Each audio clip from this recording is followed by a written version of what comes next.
कार्तिक मास महात्म्य कथा अध्याय 5। प्रभु मुझे सहारा है तेरा, जग के पालनहार। कार्तिक मास महात्म की कथा करूं विस्तार। राजा पृथु बोले, हे नारद जी, आपने कार्तिक मास में स्नान का फल कहा, अब अन्य मासों में विधि पूर्वक स्नान करने की विधि, नियम और उद्यापन की विधि भी बतलाइए। देवर्षि नारद ने कहा, हे राजन, आप भगवान विष्णु के अंश से उत्पन्न हुए हैं, यह बात आपको ज्ञात ही है, फिर भी आपको यथाचित विधान बतलाता हूँ। आश्विन माह में शुक्ल पक्ष की एकादशी से कार्तिक के व्रत करने चाहिए। ब्रह्म मुहूर्त में उठकर जल का पात्र लेकर गांव से बाहर पूर्व अथवा उत्तर दिशा में जाना चाहिए। उसके बाद जो मनुष्य मुख शुद्धि नहीं करता, उसे किसी भी मंत्र का फल प्राप्त नहीं होता है।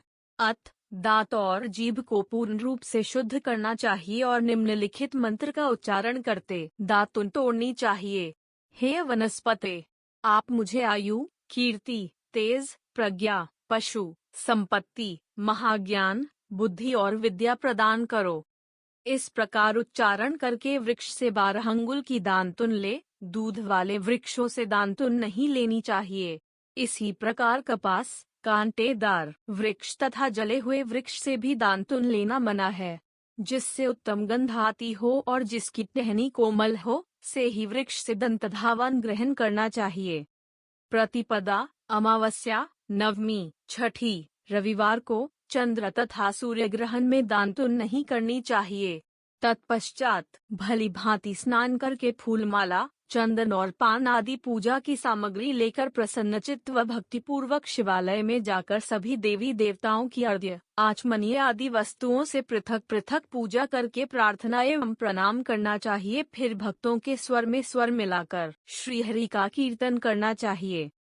मंदिर में जो गायक भगवान श्रीहरि का कीर्तन करने आए हो, उनका माला, चंदन, तांबूल आदि से पूजन करना चाहिए, क्योंकि देवालयों में भगवान विष्णु को अपनी तपस्या, योग और दान द्वारा प्रसन्न करते थे, परंतु कलयुग में भगवद गुणगान को ही भगवान श्रीहरि को प्रसन्न करने का एकमात्र साधन माना गया है।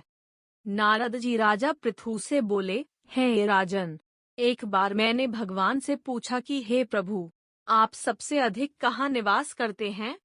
इसका उत्तर देते हुए भगवान ने कहा, हे नारद, मैं वैकुंठ या योगियों के हृदय में ही निवास नहीं करता, अपितु जहाँ मेरे भक्त मेरा कीर्तन करते हैं, मैं कहाँ अवश्य निवास करता हूँ। जो मनुष्य चंदन, माला आदि से मेरे भक्तों का पूजन करते हैं, उनसे मेरी ऐसी प्रीति होती है जैसी कि मेरे पूजन से भी नहीं हो सकती। नारद जी ने फिर कहा, शिरीष, धतूरा, गिरजा, चमेली, केसर, कंदार और कटहल के फूलों व चावलों से भगवान विष्णु की पूजा नहीं करनी चाहिए। अड़हल, कंद, गिरीश, जूही, मालती और केवड़ा के पुष्पों से भगवान शंकर की पूजा नहीं करनी चाहिए। जिन देवताओं की पूजा में जो फूल निर्दिष्ट हैं, उन्हीं से उनका पूजन करना चाहिए। पूजन समाप्ति के बाद भगवान से क्षमा प्रार्थना करनी चाहिए। यथा, हे सुरेश्वर, हे देव, न मैं मंत्र जानता हूँ, न क्रिया, मैं भक्ति से भी हीन हूँ, मैंने जो कुछ भी आपकी पूजा की है उसे पूरा करें। ऐसी प्रार्थना करने के पश्चात साष्टांग प्रणाम करके भगवत कीर्तन करना चाहिए।